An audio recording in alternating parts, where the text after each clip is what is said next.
All right, Unit 2, study guide number 5. So we have the path of a water balloon can be described by the equation h of x equals negative 2x squared plus 8x plus 10, where h of x is the height of the water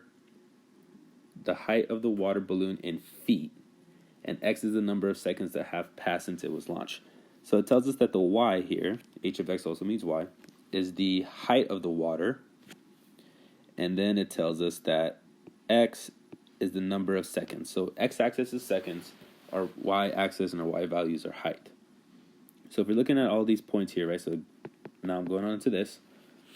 Given the scenario above, what do the following points say about? What the following points about the balloon represent? So what do the following points about the balloon represent? Sorry, kind of struggled there. If the point makes no sense, state why. So remember that the x values we're looking at stands for seconds. So this first one here, we're talking about 0 seconds. So we're talking about the beginning, where it starts. So at 0 seconds, this is 10 feet up in the air. So far, that does make sense, right? We're looking at this point here. At 0 seconds is 10 feet above the ground. Next, we're looking for, and again, x stands for seconds, so we're looking at 5 seconds. This is 0 feet above the ground, so we're looking at this point here. So 5 seconds, it hits the ground right there. Okay, so far we know that it was thrown from 10 feet above when it first started, 10 feet above, hits the ground at 5 seconds, and now we look at the next point, C. So after 2 seconds after it's thrown, this is 15 feet up in the air. So 2 seconds, it is 15 feet up in the air. Okay, now looking at the next one, at negative 1 seconds, and so if we're looking at the amount of time that has passed, right, so we're looking back up here, that have passed, there's no possible way that negative 1 seconds can pass. So this point here makes no sense. Okay, because we can't have negative seconds. And if you look at our graph here, that point would make no sense. Any values here would make no sense because there is no such thing as having negative seconds as the amount of time that have passed. So that point makes no sense. You'll have to state that in whatever wording you choose to use on the test. And now looking at E, it says after 6 seconds, so 6 seconds that have passed, that's an appropriate amount of time.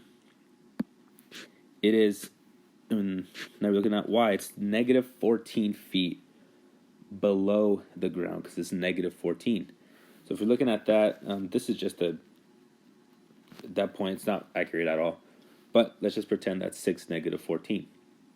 So after 6 seconds, it's negative 14 feet above the ground. That doesn't make sense because if we're throwing a water balloon, there's no possible way for this water balloon to go 14 feet below the ground. So now this point here also doesn't make any sense. Any of these values of height that are negative doesn't make any sense. So we couldn't have any negative x's and can't have any negative y's because the water balloon is going to explode on impact when it hits the ground. It's not going to continue digging underground 14 feet. So that point also makes no sense. So now the domain. If we're looking at the domain, remember domain's all the x values that this graph can be.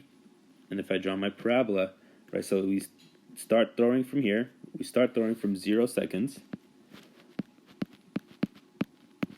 all the way to, we can track this all the way to when it hits the ground, and that's where it's going to stop again, and that's at 5 seconds. So in domain, it pertains to your x values. So our domain would be from 0 to 5, and remember to put less than or equal to x, less than or equal to 5. And if you guys do need, I went ahead and I wrote this out and explained what each of these points also meant. So just another visual way for you guys. This is also a link on our website that you guys can go ahead and use. So check it out, review it. All these problems are on there as well, and apply it on your test.